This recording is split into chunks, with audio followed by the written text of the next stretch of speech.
Yo, we're at the third and final piece for IRyS's set of original songs, and it's been a very enjoyable challenge putting these pieces together, and now it is time for Diorama to seal the deal for Hope for now.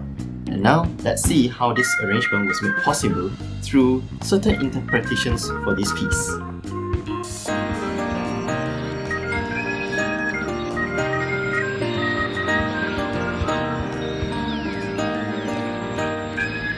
I really like how Diorama starts off. There's this particular phrase that is repeated throughout the entire song, and the birds chirping behind makes it sound like as though you are in some really nice forest tucked away, far away from the busy city life, and kind of reminds me of the first opening for Nagi no Asaku, if you know that.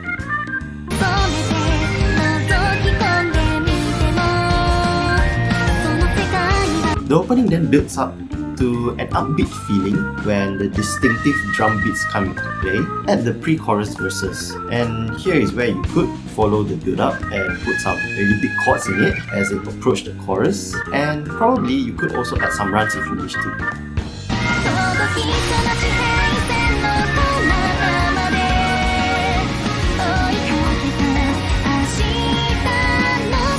If you put a little imagination to it, you can probably imagine some action scenes from any anime out there playing out here in the chorus. And even the scene from Hololive Alternative with Flare, Noah and Coco would fit very nicely here as well. And for such dynamic parts, you could do jumps for the left hand, and if you can coordinate both your hands well enough, you could also have some fun trying to include the background melodies into the main melody that you're playing. And a bit off the road, the structure of the chorus does remind me of the theme song from Eternal 7, which is another game.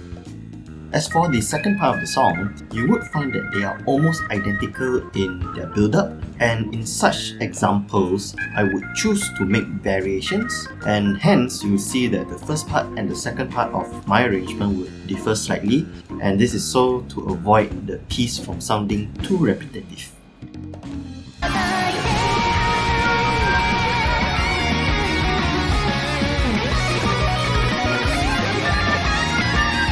And this was tricky. From the way it's built, I found it hard to find a common time signature here. In the end, to simplify how this section sounds like it's changing time signature so mysteriously, I've made some changes to this part of the song, and you see this in the sheets too, and that it won't be exactly the same as the original. However, if you can make some simple notations as you're trying to make your own arrangement, you could listen to this particular part on repeat and note down at which interval or at which note does the chord change, which often indicates a new beat.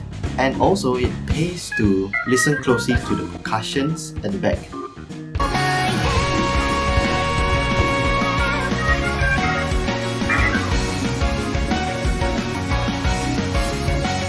Here in the ending, the opening melody is repeated 3 times, once without the background vocals and twice with the background vocals, which actually sounds really amazing.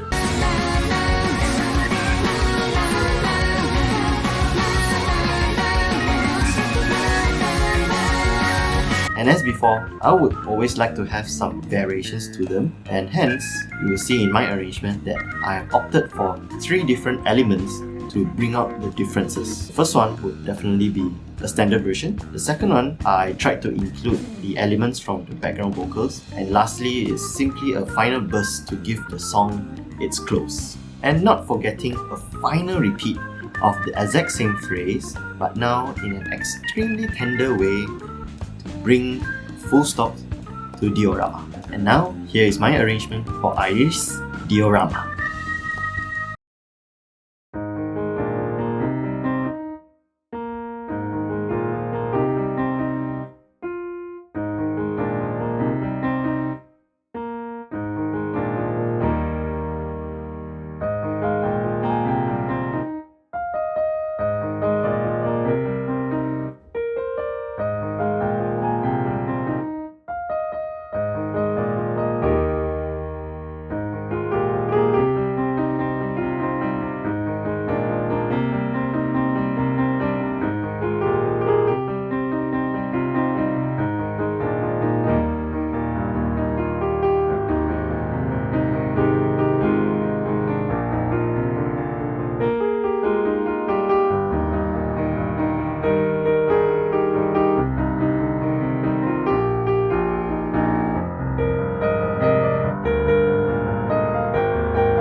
So how was it?